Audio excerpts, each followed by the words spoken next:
थी, उसमें क्या क्या एजेंडे रखने थे, क्या विषय हुआ? बोर्ड बैठक तो कल थी। बोर्ड बैठक को हमने स्थगित कर दिया है कि कुछ सभासद हमारे मुस्लिम सभासद हैं, तो जिनका कहना कि कल जुमा भी था और रमज़ान भी है, इसलिए वो कल की बैठक हमने स्थगित कर दी है आगे तक।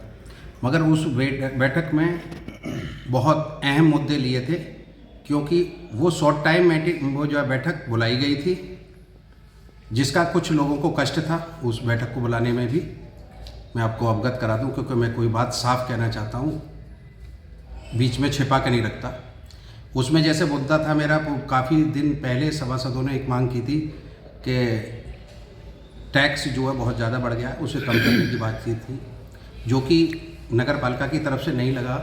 मैं मतलब नगरवासियों को बता दूं, शासन से जो आदेश हैं उसके अनुसार टैक्स लगाया गया, मगर सभी बोर्ड ने मेरे मांग की। मैं उसको लगातार मंत्री जी से भी, मुख्यमंत्री जी से भी लेटरबाजी करता रहा, लड़ता रहा, और आखिर पर कल परसों मुझे उस पर सफलता मिली, जिसके कारण ये मैंने आपातकालीन बैठक बुलाई थी, जो कल होनी थी वो नहीं हो पा रही है, जिसमें मेन मुद्दा था एक यूजर चार्ज कम करने का, एक मुद्दा चल रहा था जल निकासी का।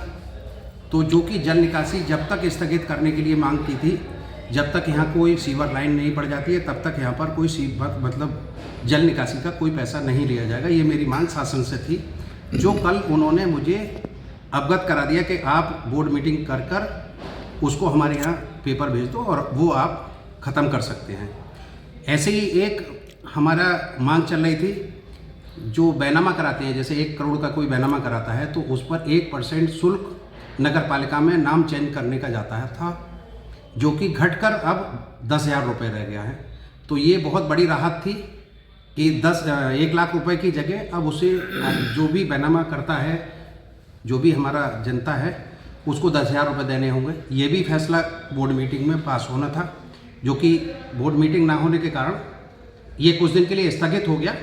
मैं प्रयास करूंगा कि आगे मैं फिर दोबारा में शासन से बात करके आगे मीटिंग में, बोर्ड मीटिंग में रखकर और ये प्रस्ताव पास कराने का काम करूंगा। जनहित के लिए लड़ाई लड़ता हूँ, लड़ता रहूँगा। इन्हीं शब्दों के साथ मैं अपनी वाणी को विराम देता हूँ। जय हिंद, जय भारत।